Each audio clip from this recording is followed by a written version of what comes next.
Hola. Yo te escucho, pero sigo sin verte. Mm, mm. A ver, preguntémosle a las personas que se suman si nos ven.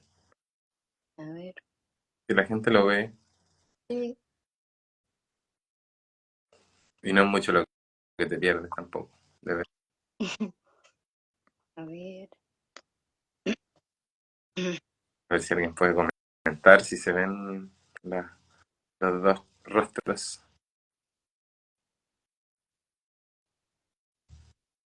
Tururú. Vamos a transmitir con Andrés. Vamos, que se puede. Así. La tecnología. Bueno, A ver si alguien nos ayuda. Sí, se ven súper, dice. sí, bien. Yo no veo a Andrés, pero bueno. Se ven bien, dicen también. Por lo menos para afuera se ve bien. Bien. Tengamos, Bueno, tengamos esperanza a ver si en algún momento aparece la imagen. capaz que sí. Bueno, ¿cómo estás, Andrés? Voy a tener que hablar solo mirándome yo, es un poco raro, ¿sí o no? Mira, eso pasa también. Tenemos que grabar las clases. Ujú. O sea, cuando hay que grabar clases para distintos lugares que tengo que estar solito mirándome en el Zoom y poner grabar y hacer 2 horas, es un poco... Ya es habitual para ti. Pero yo te veo perfecto, Bien. Bueno, ¿vale? Con luz cálida, con un lindo collar. así, ¿viste? eh, Qué bueno, bueno, démosle así entonces. bueno, querida Basti, muchas ¿Cómo gracias. estás? Muy, muy bien. Qué bueno, Comenzando con bueno, un buen lunes. un muy buen lunes, un super lunes. Qué bueno, me alegro mucho. Bueno, gracias por aceptar la invitación de vuelta. Muchas gracias por aceptar la invitación. Y bueno, la idea era, es un poco, es muy raro estar hablando así, pero bueno, voy a imaginar que estás acá. Eh, em, bueno, y lo primero que queríamos, además de darte la bienvenida y de agradecer otra vez que acepté nuestra invitación, era conversar sobre lo que fue el Fungafinde, que fue en julio de ahora de este año. Sí, ahí está Andrea, que también estuvo en el Fungafinde. Y, mm, y eso queríamos preguntarte cómo te sentiste, cuáles son algunas impresiones de lo que fue el Fungafinde para ti, qué nos puedes contar. Sí, fue una experiencia muy, muy, muy bonita. Encontrarnos con que están haciendo un trabajo responsable, sistemático, vale decir que no están jugando a, al ser chamán, sino personas con un recorrido, con estudio, con horas de vuelo, eh, y que llevan adelante proyectos que están emergiendo en provincias, que eso también me parece una maravilla. Y, y en lo particular, el Funga Finde fue una experiencia muy, muy íntima, muy honda, me llevé muy gratas sorpresas, conocí a gente muy potente, muy valiosa y, y me vine tremendamente enriquecido, aprendí bastante, compartí, comí bien, disfruté, fue un fin de semana extraordinario. Para los que pudimos vivirlo y estar ahí, yo lo pasé el descueve. La verdad que fue una cuestión muy íntima, muy espontánea, por eso desordenada.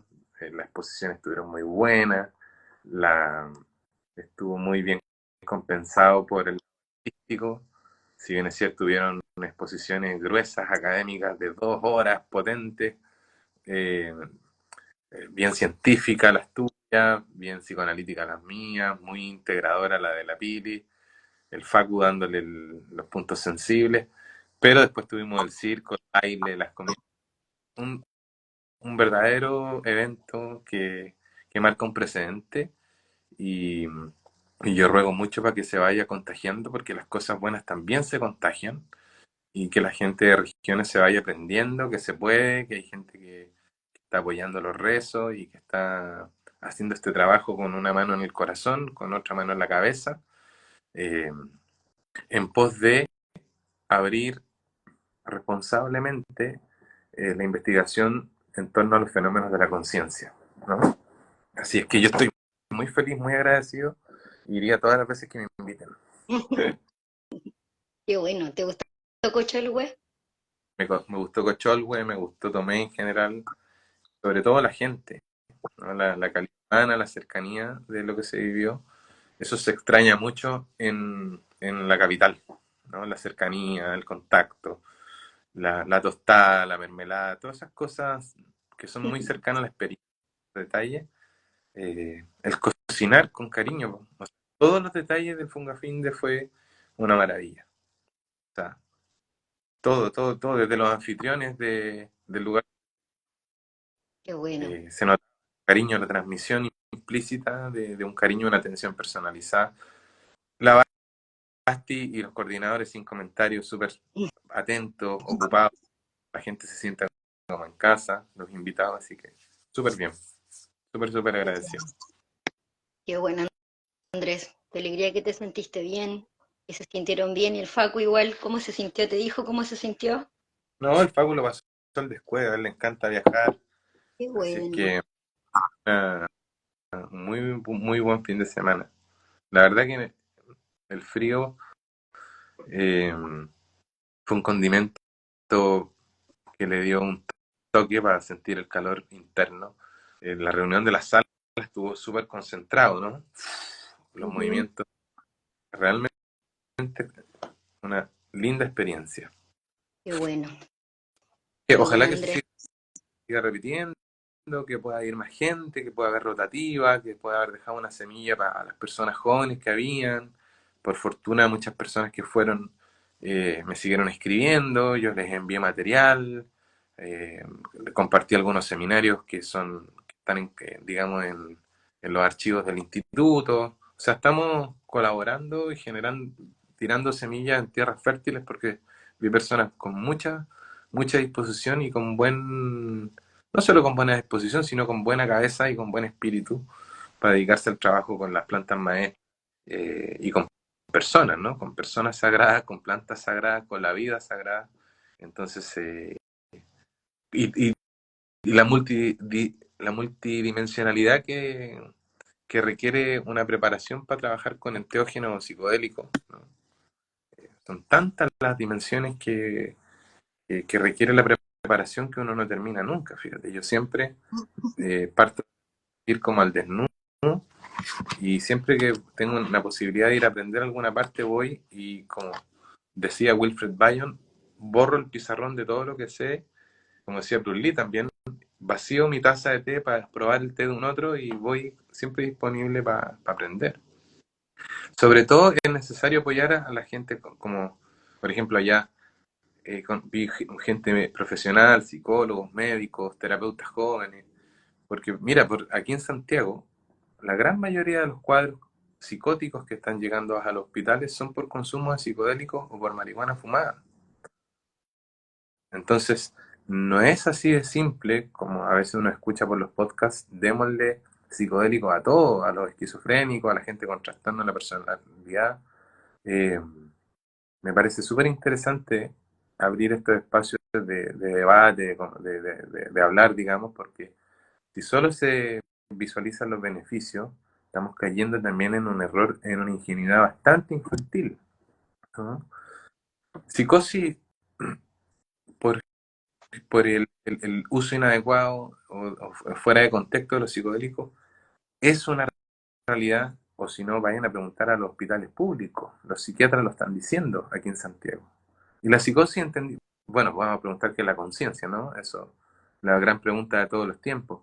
Pero yo cuando digo psicosis, es la dificultad para acceder al acuerdo convencional de la intersubjetividad consensuada. Vale decir, alguien que ha descontinuado por mucho tiempo, o podríamos mirarlo desde el modelo transpersonal, quedan con una crisis psicoespiritual en un entorno cultural y de salud donde no hay personas capacitadas para el acompañamiento para llevar a buenos desenlaces de fenómenos de crisis transpersonales o emergencias espirituales.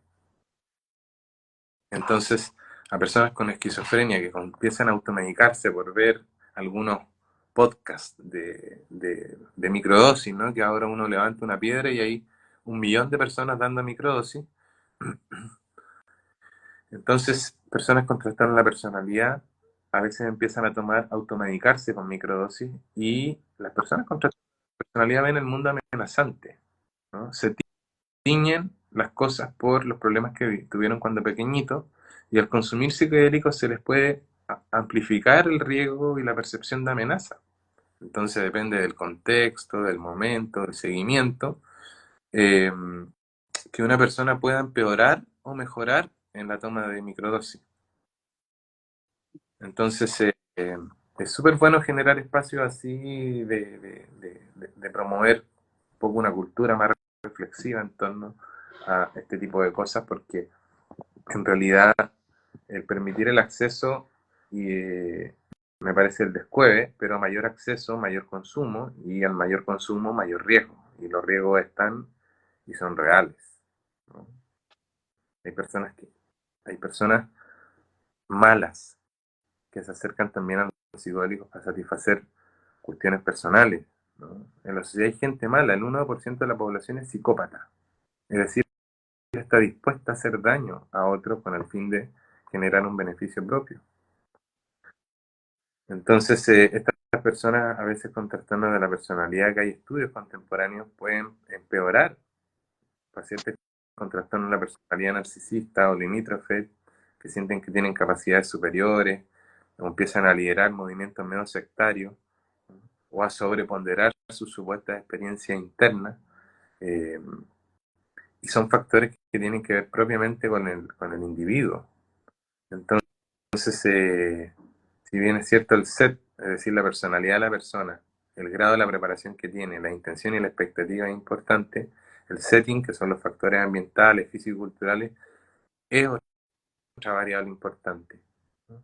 Todos estos espacios que está generando la Basti, los diálogos, por ejemplo, el subir los podcasts, los libros, es una forma que, bueno, aprovecho de agradecerte, gratuita, porque te paga por leer un libro y publicarlo. Y en el fondo estamos buscando lo mismo, que es un poco educar a una población que está hiperventilada con los beneficios, pero hoy se sabe que gran parte de los efectos nocivos son extrafarmacológicos. Vale decir, las personas son los responsables en gran medida de los efectos que lo que hagan con los efectos de los psicodélicos, ¿sí? Entonces, educar o hacer estos podcasts con distintas perspectivas, porque hay distintas miradas.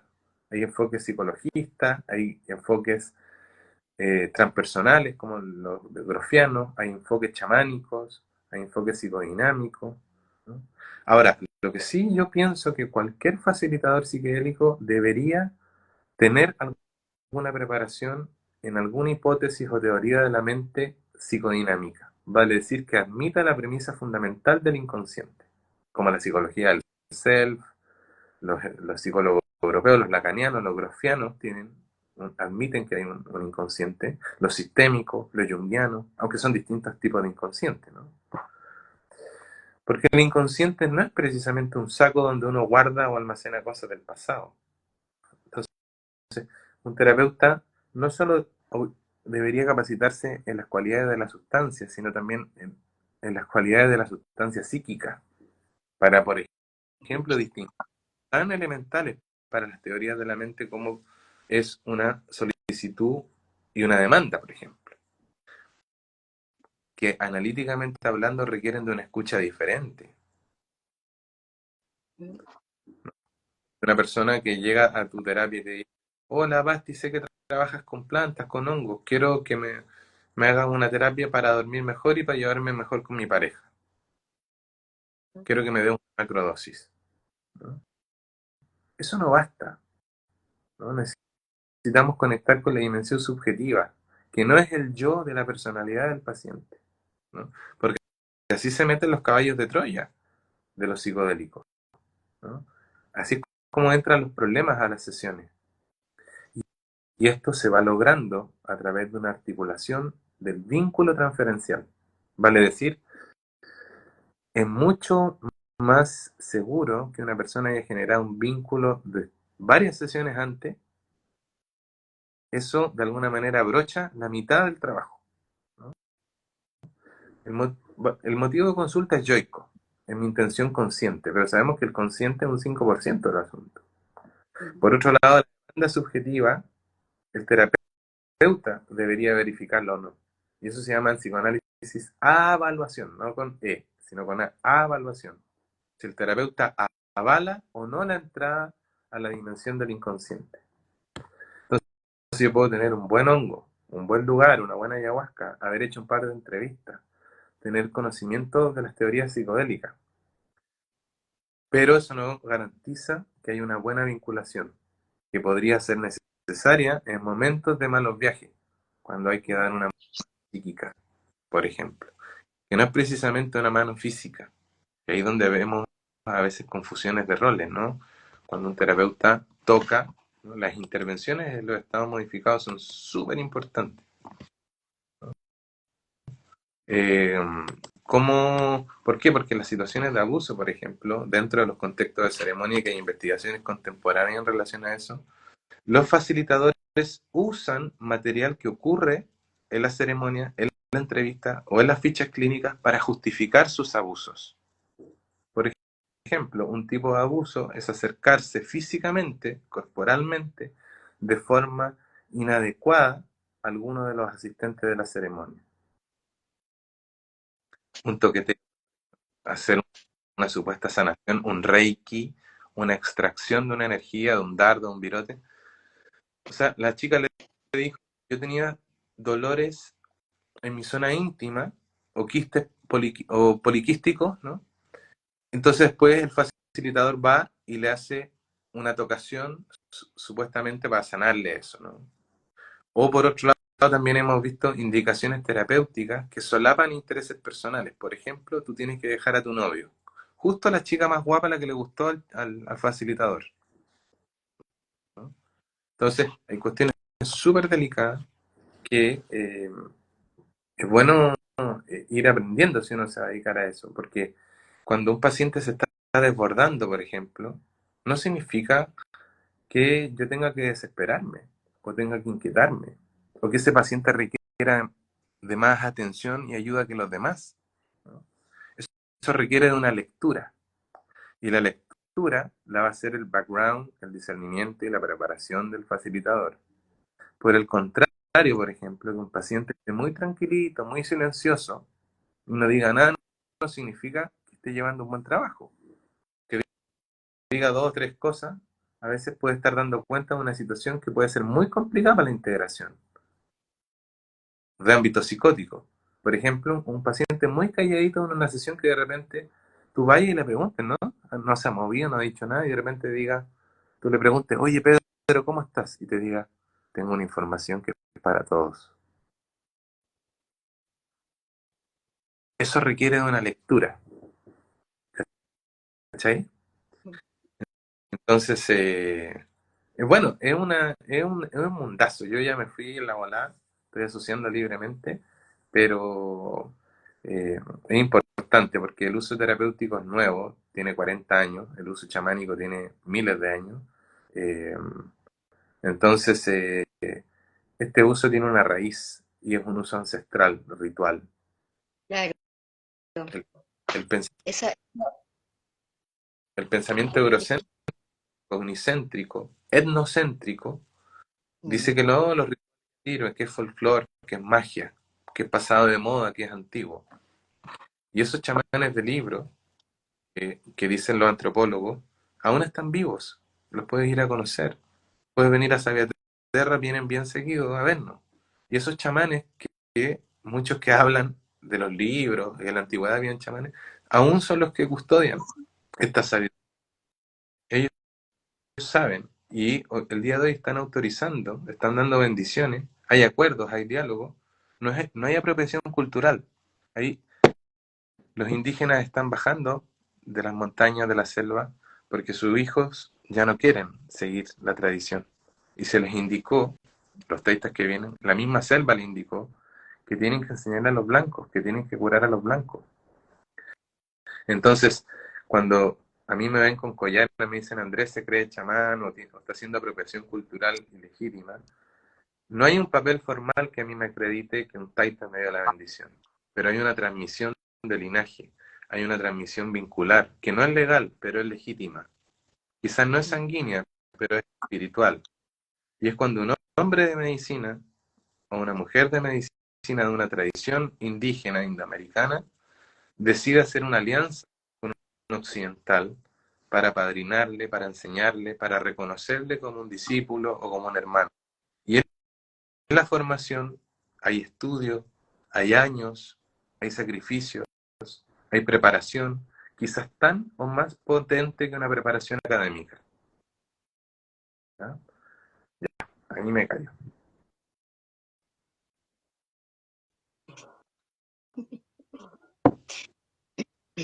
Bueno, el Funga fin de pasado fue como con esta, con la intención de poder abordar como tres patitas, ¿no? Una de ellas era la funga como tal, eh, naturaleza, el poder observar, ver la funga, los hongos.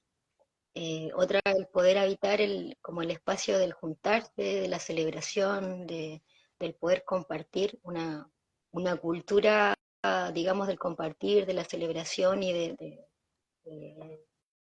del poder también disfrutarse en un entorno apropiado para todas las edades, en el cual igual pudiéramos como integrarnos, y a su vez todo este diálogo en torno a los hongos, al mundo de los hongos con varias dimensiones, pues se abordó como el uso medicinal de los hongos, no solo de los hongos psilocibios, sino también de otros hongos y de otras plantas, el uso ritual, el uso terapéutico, esta interfaz también que abordaste tú en tu exposición, y así desde varias perspectivas. Y por eso igual la propuesta para el próximo año es poder abordar esta dimensión que tiene que ver más con la integración, ¿no?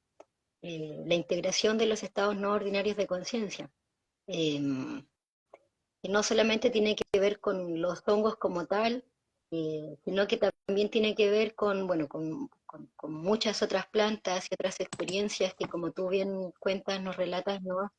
Eh, en el uso chamánico es ancestral, en el uso terapéutico es bastante nuevo dentro de lo que conocemos, pero que también nos abre un poco la invitación a esto, ¿no? Como a poder hablar de qué es la conciencia, de qué son los estados no ordinarios de conciencia, qué llamamos conciencia, qué llamamos estados ordinarios de conciencia, dónde está la conciencia de los hongos, y los otros hongos tienen conciencia, las plantas, los animales, eh, y eso. Entonces, la propuesta igual es como con estos diálogos ir abriendo esas conversaciones, eh, para ver si el próximo año nos juntamos como eh, ahí vivencial, digamos, a tener una conversa alrededor de algún juego quizá, eh, pero también ir abriendo estos diálogos, ¿no? Como eso, quizá partir por qué entendemos como conciencia, o cuáles son las preguntas que hacemos en torno a la conciencia.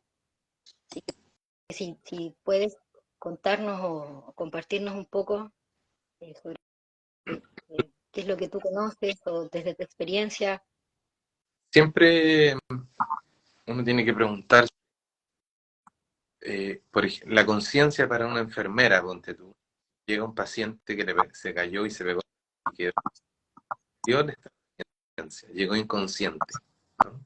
Entonces, para mí es una cosa muy distinta a un budista que escribe conciencia Ujú, con S y C superior, la conciencia universal, la conciencia divina. ujú, Para un analista, la conciencia es otra cosa y el inconsciente es otra cosa. En general, va a depender mucho, ¿no? Como el chiste, que, que llega la mujer al psicoanalista y le dice, no, vamos a trabajar con el inconsciente. Y la esposa le dice, no, no quiero hablar de mi marido ahora, ¿no? Entonces, ¿qué? ¿No? La conciencia viene, a ver, tomémosla desde su etimología, significa con conocimiento. El Papalia, el libro que leemos en ciencias sociales, dice que significa darnos cuenta de nosotros mismos y del mundo que nos rodea. El Meiner del 2005 dice que es el conocimiento que tenemos de nosotros mismos. En definitiva, cuando dice un estado alterado o modificado desde el modelo se refiere a un cambio cualitativo, parcial o total en el patrón de funcionamiento mental ordinario. Es un cambio cualitativo, o sea, la cualidad de la percepción cambia o se modifica el patrón habitual. Y no hace referencia solo al contenido, sino a las generales del funcionamiento psíquico, a las pautas globales de operatividad, del estado consensuado, intersubjetivo, de la convencionalidad. Dicho en términos simples, los datos son procesados de una manera distinta bajo un estado alterado de conciencia, o un estado modificado o expandido, que en el diplomado de integración psiquedélica vemos las diferencias, ¿no? Estado expandido, eh, alterado. Podríamos decir que son estados subjetivos, los estados alterados, son estados complejos, vale decir que son distintos a los fenómenos observables. Entonces, la validación consensual podría ser realizada por observadores entrenados. Entonces, el modelo médico alópata, una psicosis, en general, si uno lee los manuales de psiquiatría o de psiquiatría, encuentra que la psicosis, sobre todo de psiquiatría, es una enfermedad mental de etiología nociva. Es decir, tiene un origen que no se sabe muy bien, ¿no? Predisposiciones biológicas, situaciones X, no se sabe. Por lo general se cree que es una enfermedad neurobiológica que genera experiencias. Por tanto, la propuesta de un enfoque psicoespiritual o transpersonal propone que no hay una distinción muy acabada y rigurosa entre psicopatología y misticismo. ¿Por qué? Porque los manuales modernos de salud mental no consideran el profundo trabajo de todas las tradiciones espirituales de todos los tiempos, del budismo, del hinduismo, del cristianismo, del chamanismo. Incluso más, la validación del diagnóstico entre las distintas escuelas y culturas son muy distintas en torno a la salud mental. Desde la visión transpersonal psicoespiritual, siempre se propone el descartar las condiciones orgánicas para distinguir, por ejemplo, una espiritual con una psicosis. Es decir, una emergencia espiritual, por lo general, hay cierto grado de concientización de que algo me está pasando. Es como que se prendiera el check-in del auto y yo sé que algo pasa, ¿no? En el modelo clásico, el problema procede al síntoma. Por ejemplo, desde el enfoque psicoespiritual, cuando aparece el síntoma, puede ser el comienzo de la sanación. Para el modelo médico, cuando aparece el síntoma, es el comienzo de la enfermedad. Entonces son enfoques muy distintos. El enfoque, digamos, eh, transpersonal o el enfoque clásico. Entonces, repito, para el modelo clásico, cuando aparece el síntoma, es el comienzo de la enfermedad mental. Para la visión psicoespiritual o transpersonal, cuando aparece el síntoma, podría ser el comienzo de la sanación.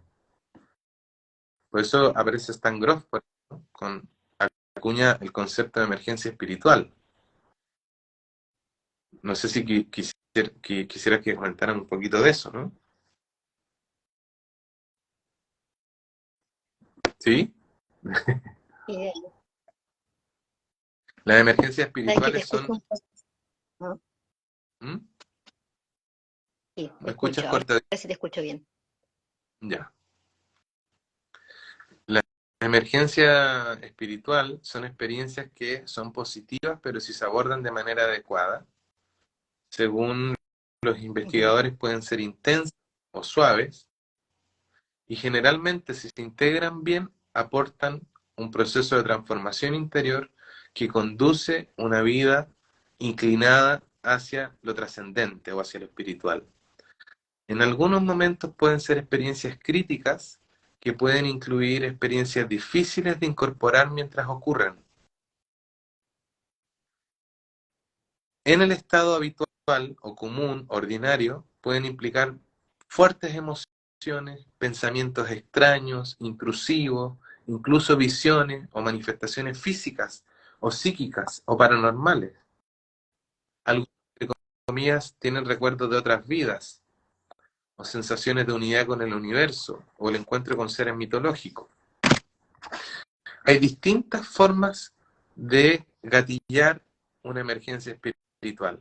Puede ser una enfermedad, puede ser un accidente, una operación, un cansancio físico extremo, la carencia de sueño, sentimientos de fragilidad humana o reflexiones poderosas sobre la muerte, o la muerte clínica. Gente que ha tenido la experiencia de la muerte clínica, algo les ocurre. Incluso aquí en Chile fue un pionero, Sergio Peñailillo, un psiquiatra de la Chile, que escribió eh, el libro del túnel, ¿no? Que escribió también autobiografía religiosa, Ujú. que Claudio le dio en los años 70, cuando, las primeras veces que vino al psiquiátrico de la Chile, Claudio.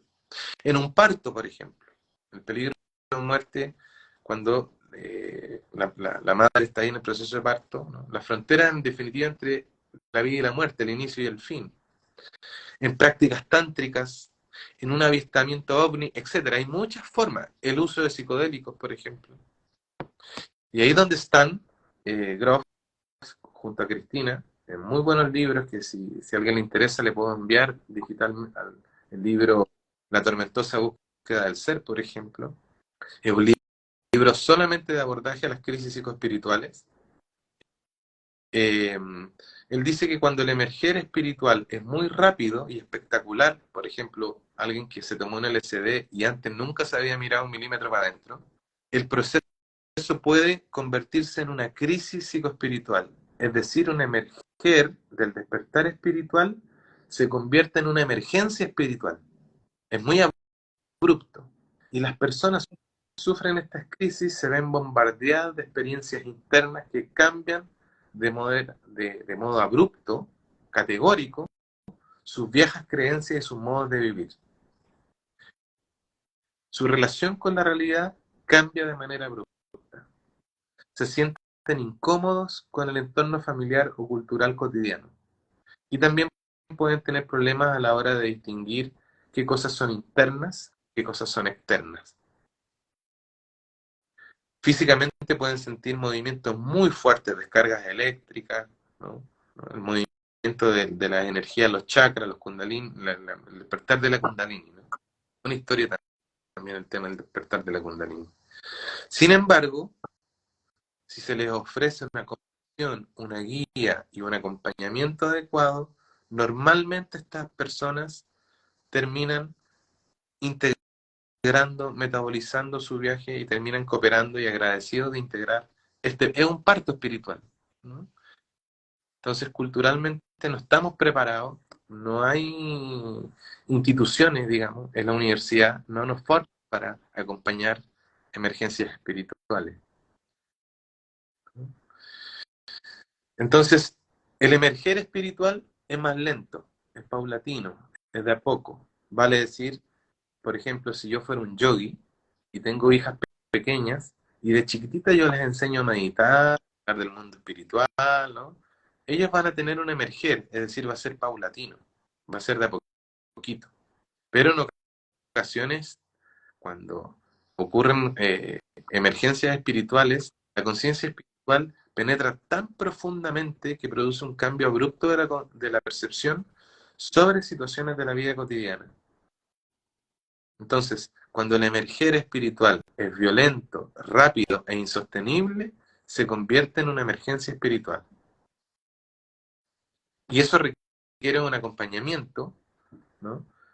Va a ser beneficioso tanto en cuanto estén las condiciones favorables para el llegue de este parto espiritual. ¿Y quiénes son ellos? Los facilitadores, terapeutas transpersonales. ¿Por qué? Porque en una emergencia espiritual van a aparecer también los viejos traumas, cosas que no recuerdo, se van a mezclar cosas de arriba y cosas de abajo, por decirlo de una manera. Como diría Wilber, cosas prepersonales antes del yo, antes de los 4 años, y cosas transpersonales que vienen desde arriba, desde el mundo espiritual. Entonces, en ocasiones puede ser tanta la cantidad de material que emerge que esto puede interferir con el funcionamiento cotidiano de la persona. Por decirlo en términos simples, la persona queda descontinuada un tiempo.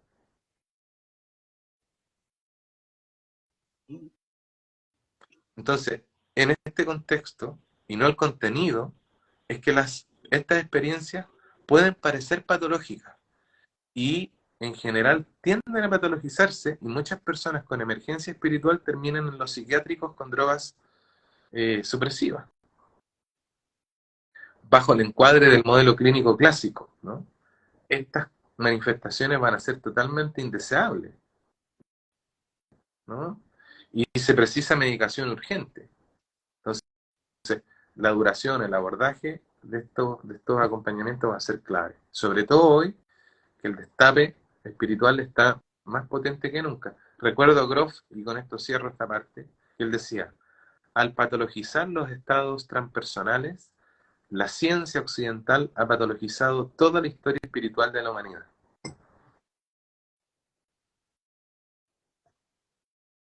Le puso un pie encima a todas las tradiciones, ¿no? Claro. Pero Grova aborda mucho esto de los estados holotrópicos, ¿no? De cómo eh, con algunas sustancias o con alguna medicina, como se le nombre según desde donde se aborde, se inducen estos estados holotrópicos o estados no ordinarios de conciencia que, como tú bien decías, pueden ser varias experiencias, es decir, llamamos estados no ordinarios de conciencia a diferentes experiencias, como tú nombrabas, puede ser en el parto, alguna experiencia de tipo religioso o místico, como algunas personas que hacen deporte igual pueden entrar en estos estados no ordinarios de conciencia. Eh, También esto que hablábamos eh, hay muchas maneras, digamos, en las cuales se puede acceder a estos estados no ordinarios de conciencia. Puede también ser como algo repentino, hay también muchos reportes de esto. Eh, Pero Gro habla o introduce o sintetiza esto como estos estados holotrópicos, ¿no? Y habla de cómo estos momentos en los que se inducen los estados no ordinarios de conciencia se pueden abordar cuestiones biográficas, perinatales, transpersonales, arquetípicas y demás. Y, Exacto. y hoy desde la terapéutica se habla mucho como cómo eh, y como tú decías también delante, los pueblos originarios o donde hay una cultura, no sé, más chamánica o como se conserva una memoria más ancestral, bien o mal hay dones despiertos, ¿no? Hay una comunidad donde tienes como una alimentación específica, ancianos que van traspasando la información, personas que saben qué plantas hay que tomar, eh, hay un fuego, hay como varios elementos, digamos, de un ritual diario, cotidiano, de parte de la vida que de alguna manera colabora en este proceso de integración que es previo, ¿no? Que como tú bien decías puede ser una sociabilización de a poco, desde la infancia, eh, durante estas experiencias que pueden ser ritos, ceremonias de paso o experiencias diferentes, y después posteriormente poder incorporar eso para que, como tú bien decías, también pueda haber una continuidad, es decir, que esto pueda tener una, un orden dentro de un relato, digamos, personal, pero al mismo tiempo que te permita tener una continuidad, ¿no? Entonces, hoy día igual es bien desafiante, a mí me pasa bastante y conversando con otras personas, igual que nos dedicamos a esto, que cuesta un poco poner en palabras o expresar o dar a entender qué es la integración, ¿sí? Como, y en qué consiste esto, como, qué significa, ¿no? Y como todas las dimensiones que igual tienen que ver con una cuestión mental, emocional, la integración en el cuerpo, la integración en la comunidad, la integración en una cosmovisión, ¿no?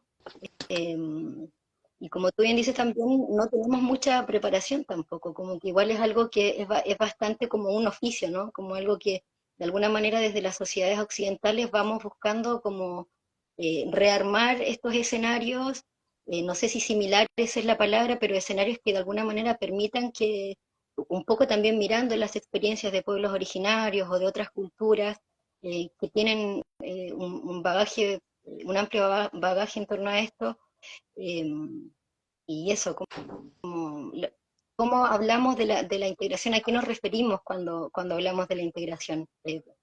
A mí me parece que sigue siendo algo desafiante a la hora de explicarlo, de contarle a los pacientes de qué se trata, a las personas de qué se trata, y también de poder ir abordándolo desde diferentes dimensiones también, porque de repente como que tenemos más herramientas, capaz que desde la psicología o desde lo terapéutico, pero por ejemplo, a mí me pasa mucho, no sé si a ustedes les pasará igual, que tengo la sensación, o capaz que solo es mi experiencia, como que queda muy al debe con el cuerpo, por ejemplo, como como que hay muchas cosas que al llegar al cuerpo es más difícil, o sea, se vuelve más desafiante como trabajar esas experiencias, cómo ocupan un lugar en el cuerpo, o cómo cuando llegas, por ejemplo, después de la inducción de un estado holotrópico, cuando queda, se toca una experiencia traumática en esa inducción, ¿no? Cómo después poder abordar ese trauma o esa experiencia que de alguna manera eres invitado desde el espíritu, desde el alma o desde otros formatos a abordarlo, pero que llegas al cuerpo y hay un cuerpo congelado, un cuerpo que no puede sentir, un cuerpo que no puede recordar, o no puede abordar esa dimensión, ¿no? Entonces, eso igual te quería como invitar a conversar, como las diferentes dimensiones que debería, o que invitamos, digamos, o que hemos ido viendo que es necesario abordar en el proceso de integración.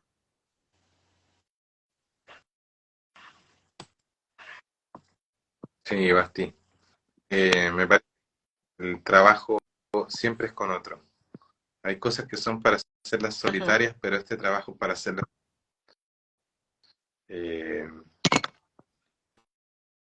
Primero siempre apelar a la idea de uno saber bien, averiguar bien a lo que va a hacer. O sea, tampoco podemos hacernos cargo de los que trabajamos con planta, con medicina psiquiátrica, de todo. O sea, siempre partir por el autocuidado. Es como hacerse una cirugía estética, ¿no? Averiguar bien, googlear a las personas. Eh, y hay gente que piensa que lo que va a haber en la ceremonia con eso ya es suficiente para que se empiece a resolver. La integración es trabajar lo que viví en mi vida cotidiana. Vale decir, la pregunta es simple: ¿qué responsabilidad tengo en lo que me ocurre? ¿Cuál es la responsabilidad subjetiva? Lo que pasa a mi alrededor, ¿qué tanto tiene que ver conmigo? La creencia de que el ritual se cuida solo o que la ayahuasca se cuida solo es una creencia que se tiene hasta que ocurre algo, ¿no? Hay mucha gente que dice, no, no sirve la integración, no hay que meterle mente, ¿no? Entonces, cuando se ayuda, o la pregunta, ¿cómo se ayuda a la gente que toma, toma y no progresa? Bueno, es una gran pregunta. Somos humanos y una de las premisas es que somos humanos condicionados y que repetimos. Y la idea del progreso solapa la idea que nacimos fallidos y hay que ir progresando para estar en otro estado.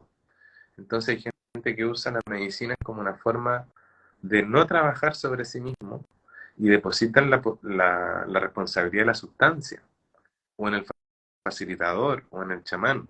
Pero si yo no voy asimilando y no voy integrando, la acumulación de tomas puede ser peor. Es un trabajo, como dice ahí la persona, de largo aliento. El pensar que voy a ir a tomar una ceremonia de hongo y al otro día voy a ser otra persona es algo ingenuo. Y me refiero a las personas que van como pacientes, no a quien convida. Quien convida a veces tiene que tomar porque es su trabajo. Pero es la necesidad de que haya un otro. Cuando la persona que está sola trabajando, ella y los hongos, porque hemos visto muchos facilitadores que tienen ese riesgo, ¿no? No, yo no voy a supervisión o a terapia porque yo me contacto directo con la ayahuasca o con los hongos. Cuando esa persona que está solamente trabajando entre ella y los hongos, o entre ella y la ayahuasca, o entre ella y la sustancia, es muy fácil caer en los puntos ciegos. Incluso más, puede que ese mecanismo le refuerce los puntos ciegos, y así se van haciendo tremendos errores, se van agrandando. El trabajo individual con la planta, yo no necesito a nadie más, gente muy bien formada, gente muy sabia, gente muy inteligente, ha caído por esa idea. Grandes chamanes tienen gente cercana que le dice, que le pide, que le gritan las cosas y no hacen caso. Y así es como pasan los accidentes. Entonces, pasó que un gran facilitador, por ejemplo, que tuvo que ir a supervisar un caso fuera del país, pucha, daba planta a todo el mundo, pero gente que iba a tomar con esta persona quedaba desacomodada. Y sus compañeros de trabajo le decían, revísate, busca un curandero mayor, busca un terapeuta. Y él decía, no, yo tengo vínculo directo con las plantas. Al final le terminaron ocurriendo graves accidentes. Entonces, la integración es un proceso que uno lleva en la vida misma, no solamente en la toma de plantas. Alguien que no toma plantas también requiere integrar acontecimientos de su vida. El diálogo, el discurso, es un corte en el curso de la vida para poner en palabras y poder digerir acontecimientos de mi propia vida. Incluso alguien que no tome nada de psicodélico necesita integrar cosas de su propia vida. Entonces, cuidado con el yo puedo solo, yo puedo con todo, porque esa es una posición narcisista y bandera roja para el trabajo con psicodélico.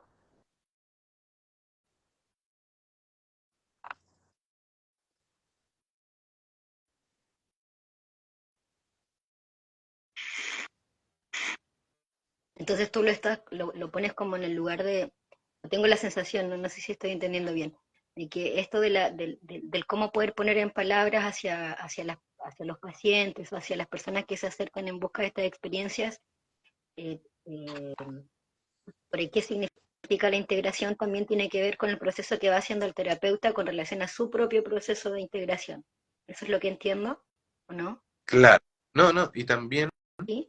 y también eh, al, yo lo digo simplemente cuando alguien se quiera acercar, es preguntarle si esta persona ha hecho proceso de integración de los acontecimientos de su vida común. Si la Ok. persona cree que ha Claro, integrado como lo todo lo que ha vivido, claro. ¿Por qué lo digo? Porque la mayor parte de los accidentes es personas que no ha hecho metabolización, no ha digerido aspectos de su propia vida sin siquiera haber tomado psicodélicos. ¿Cachai? uh-huh. Entonces a veces un psicodélico te va a mostrar que tiene una tonelada de cosas sin digerir y esa es otra modalidad de malos viajes. En el fondo, los malos viajes es que una persona tenía una tonelada de cosas por resolver y ¿no? Se le amplificó eso en específico, que eran muchas cuestiones que ha vivido que no ha integrado. Entonces, a medida que nosotros podamos percatarnos de que una persona ha integrado cosas de su vida y tiene esa disposición, ¿no? Nos va a dar el primer pase como para conversar, ¿no? Si es necesario seguir avanzando con los psicodélicos. Lo digo como un elemento súper, súper rudimentario, así súper básico. ¿Y cómo se le ponen palabras a la gente que la integración es un proceso de vida con o sin psicodélicos?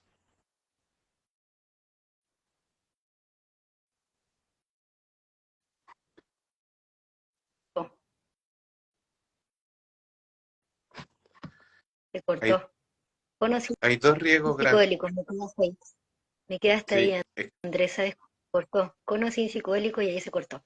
sí, es que hemos tenido la señal, hoy no Mm. nos acompañó mucho. Yo también las preguntas, pero, pero bueno.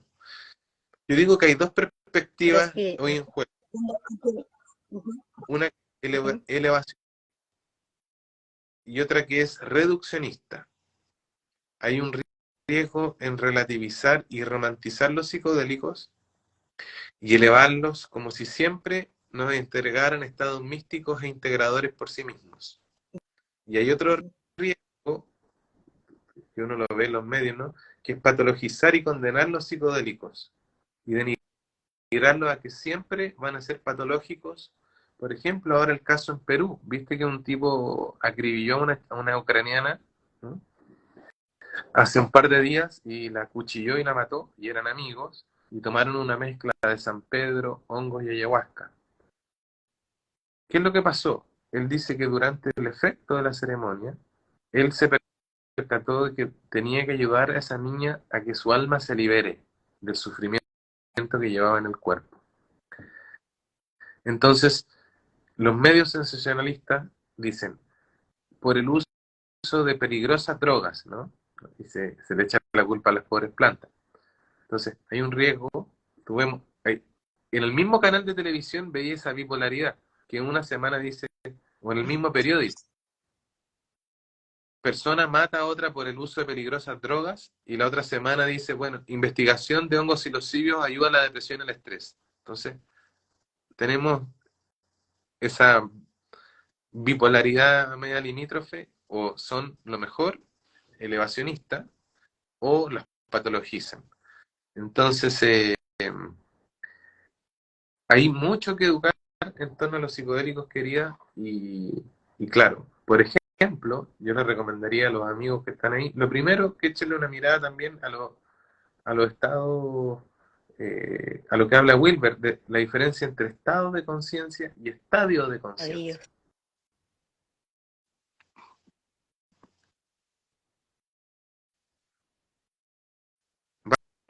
¿Basti? Sí, estoy escuchando. Que en Ah, ya. Wilber estado y estadios de conciencia, la visión integral. Que hace poco subiste un relación a eso. Wilber interpela a los que consideran que los estados ampliados de conciencia son puramente regresivos o patológicos y que ignoran la dimensión espiritual. Y por otro lado también apunta a los que solo ven salud y espiritualidad en los estados ampliados de conciencia porque ignoran los aspectos fragmentarios de regresión psíquica. Vale decir, cuando uno entra en un estado modificado de conciencia, el ego comienza a constatar una pérdida del control, ¿no? Y ahí nótese una cláusula para esa idea, el miedo al derrumbe de Winnicott. Ya sea una apertura a un estado no ordinario transpersonal o una regresión prepersonal, en general el ego comienza a sentir la percepción de que está perdiendo el control y se está viendo inundado por una ansiedad profunda y una sensación general de desintegración psíquica. Y por un lado, progresivamente se va abriendo paso a un estado de regresión narcisista, por ejemplo, en la difusión del lenguaje cognitivo, una parte de la psique está volviendo a los 2 años, a los 3 años, ¿no? A fases psíquicas autistas, ¿no? Preverbales, y en paralelo hay otra parte de la psique que está ascendiendo a dimensiones transpersonales, es decir, hay una intromisión del lenguaje mítico, referencias mítico-mágicas, simbólicas, y eso genera un estado de confusión generalizada. En tercer lugar, se instala en un estado no ordinario de conciencia, sea patológico o beneficioso, chamánico, transpersonal, se instala un estado alógico, aparentemente delirante, que puede sortear una mezcla de ideas falsas y verdaderas, sin distinción, y que en ese momento es resistente a argumentaciones lógicas convencionales. Vale decir, me voy a encontrar con residuos, partes del yo se van a ver atraídos por reinos predípicos, prepersonales, y otras partes se van a ver atraídos por aspectos transpersonales, dando la posibilidad de estados regresivos e intuiciones espirituales simultáneamente. A eso me refería. Entonces, un estado no ordinario de conciencia per se no es ni patológico ni beneficioso. Lo que le va a dar esa direccionalidad es el contexto y en el marco donde se esté dando. Y por supuesto, si el facilitador tiene hojas de ruta, tiene kilómetros de vuelo primero, y segundo, hojas de ruta occidentales. ¿Por qué? Y esto es lo último y terminamos porque ya estamos en la hora. Porque yo recibí ayer un paciente que se psicotizó y estuvo trabajando con un chamán por 10 años. y ese chamán tenía 30 años de experiencia en estados ampliados de conciencia. Sí, tenía muchas horas de vuelo, pero no en acompañamiento de integración con occidentales.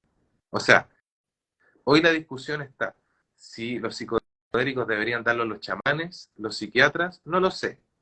Pero lo que sí estoy seguro es que la integración tiene que hacerla un psicoterapeuta especialista en marcos de la psique, en mapas de la psique occidentales, y que no ignore la dimensión espiritual, de donde viene todo esto, la raíz ancestral chamánica. Sí, lo dije en términos súper groseros, generales, ¿no? Pero creo que me explico. Claro, Wilber habla mucho de esto, ¿no? Y expone mucho sobre la importancia de los mapas y de la importancia de tener como el mejor de los mapas posibles en dependencia de donde uno se esté moviendo. Pero también dice que no debemos correr el riesgo de confundir los mapas con los territorios. Y, y había una pregunta por ahí que hablaba como de la diferencia entre los estados y los estadios. Y yo lo que más recuerdo así como rápidamente de eso es que Wilber habla sobre cómo da el ejemplo del hablar, ¿no? Y cómo él expresa que, por ejemplo, los niños, los niños cuando comienzan a hablar no van dejando de hablar, sino van cada vez ganando más en palabras. Desde que comienzan a hablar ya solo van ganando en palabras a menos que algo muy traumático ocurra o algo muy difícil ocurra. Entonces a eso se refiere con estadios, ¿no? Como de puntos de no retroceso y que hacen como a moverse varias esferas o varias dimensiones de la estructura de ese niño, de esa niña. ¿Sí? Como, Sí, en realidad lo dije por una pregunta que apareció ahí. ¿Sí? sí. Yo en noviembre voy a Bueno, dictar un seminario. ¿Mm? ¿Cómo vas, ti? te escucho, Ah, que te en escucho. noviembre voy a dictar un seminario de psicoanálisis y misticismo donde revisamos distintos autores, a San Juan de la Cruz, Freud, a Marie de la Trinité, a Lacan, y vamos a ver que no existe experiencia paranormal o mística pura, siempre está filtrado por objetos internalizados, hasta la experiencia más profunda, mientras Ya. estemos en un cuerpo va a tener experiencia humana de objetos internalizados. Lo que pregunta ahí el compañero es, la diferencia entre un estado de conciencia y un estadio de conciencia es que una es donde operamos permanentemente y la otra es un acceso temporal gracias a la meditación o a estados con sustancias.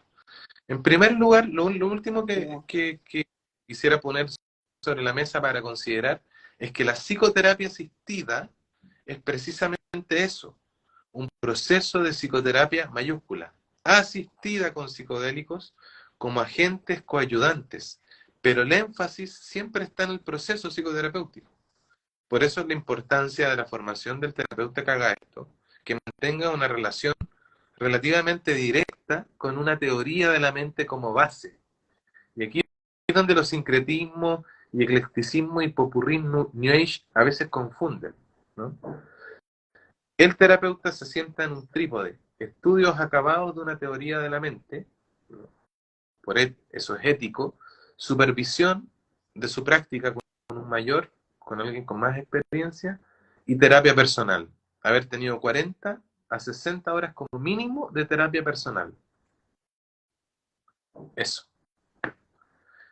Eso simplemente se alguien quiere ir donde una terapia psicodélica Bueno, primero, Andrés, muchas que la persona gracias. se haya formado, que haya tomado terapia personal y eso. Bueno, y recomendarle, yo quiero pasar un aviso. Basti, ¿puedo pasar un aviso? Sí, sí, Quiero obvio. recomendarle el trabajo que hace la Basti con los hongos y con las plantas, que son, me parece, tres etapas, que trabajan distintas partes del cuerpo en una síntesis entre la medicina china, la Basti es médica alópata, pero también tiene muy buenas formaciones en paralelo.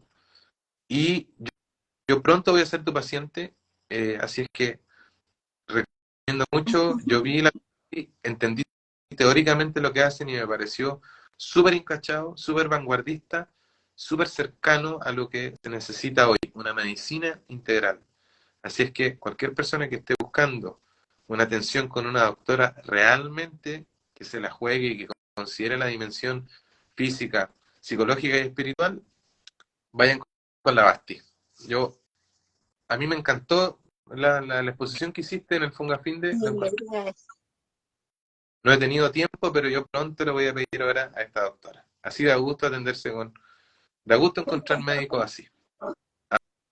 Así, eso. Y ya, Igualmente, qué gusto, qué gusto.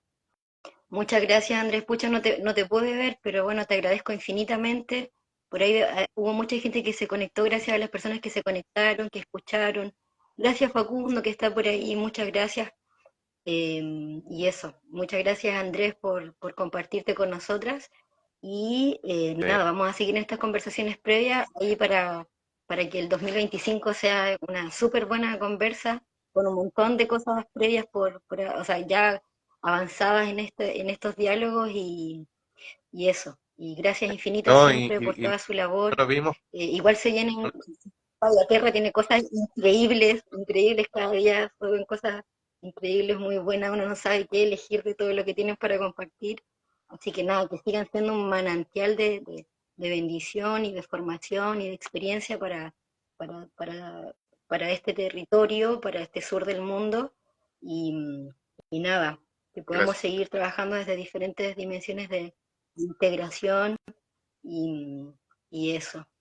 Un abrazo, Andrés. No te puedo ver, pero bueno, muchas gracias. No nos Saludos vimos, ahí a la familia, nos a vimos todo el equipo, con el, ahí. paseando el libro de Wilber, Los tres ojos del Ajá. conocimiento. Oye, Basti, Sí, gracias por tus transmisiones. Aguante, vamos, muchas bendiciones para el camino. Y a todos los seguidores, sigan a esta doctora porque se las trae, ¿eh? Es una capa, una mujer estudiosísima, bacán, con mucho espíritu. Síganla, por favor, los tirando que flores, así, un camión de flores. Un camión cuídense. Gracias, de flores para todo el mundo, para toda la gente que hace todo lo que hace con mucho amor y con mucho corazón. Chao, bendición. gracias. Cuídate, Basti, chao. Gracias. Igual.